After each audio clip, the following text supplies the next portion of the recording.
ఉండదు అని పవన్ కళ్యాణ్ సంచలన నిర్ణయం తీసుకున్నారు.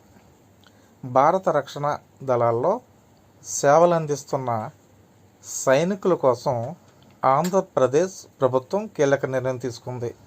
ఆర్మీ, నేవీ, ఎయిర్ ఫోర్స్ సహా భారత రక్షణ దళాలకు సేవలు అందిస్తున్న సైనికులకు ఆస్తి పన్ను మినహాయింపు ఇవ్వనున్నట్లు ప్రకటించింది.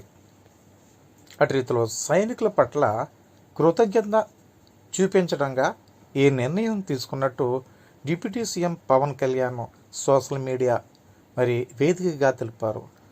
ఈ మేరకు ఎక్స్ వేదికగా పోస్ట్ చేశారు. సర్కారు తీసుకున్న ఈ నిర్ణయం పట్ల సర్వత్రా హర్షం వ్యక్తం చేస్తున్నారు. అటు రీతిలో ముఖ్యమంత్రి నారా చంద్రబాబు నాయుడు నేతృత్వంలో పంచాయతీరాజ్ శాఖ తీసుకున్న ఈ ముఖ్య నిర్ణయం పరిధిలోని రక్షణ దళాలకు చెందిన సిబ్బందికి ఆస్తి పన్ను మాఫీ కల్పించుతున్నట్లు తెలిపారు. ఇప్పటి వరకు ఈ ప్రయోజనం రిటైర్డ్ సైనికులకే లేదా సరిహద్దుల్లో సేవ నిర్వహిస్తున్న వారికి మాత్రమే వర్తించేది.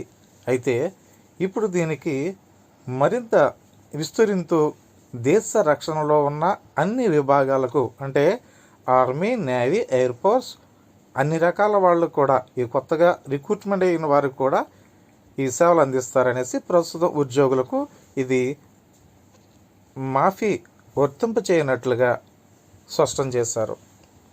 అటు రీతిలో ఈ ఆస్తి పన్ను మినహాయింపు army, navy, air force paramilitary వారు దళాలు సిఆర్ఎఫ్ వంటి విభాగాలకు వర్తించనుందనేసి ఇకపై వారికి ఈ సౌకర్యం ప్రస్తుతం విధుల్లో ఉన్న సైనికులకు కూడా అందుబాటులో ఉంటుందని, వారికి ఉన్న స్థాయిలో ఎక్కడైనా పనిచేస్తున్న వారు సరే వారికి లేదా వారు భార్యకు కలిపి ఒక్క కుటుంబానికి ఈ మాఫీ వర్తిస్తుందని సైనిక వెల్ఫేర్ డైరెక్టర్ సూచనల ఆధారంగా ఏ నిర్ణయం తీసుకున్నట్లు చెబుతున్నారు.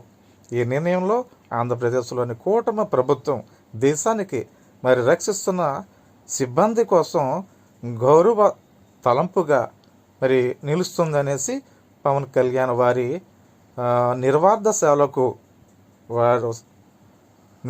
సేవలకు గుర్తింపుగా ఈ మాఫీని అందించడం పట్ల సంతోషం వ్యక్తం చేశారు. భారత రక్షణ దళాల సేవలు అమూల్యమైనవని కొనసాగుతూ కొనియాడబడుతూ వారిని గౌరవించడం మన కర్తవ్యం అని ట్వీట్లో రాసుకొచ్చారు.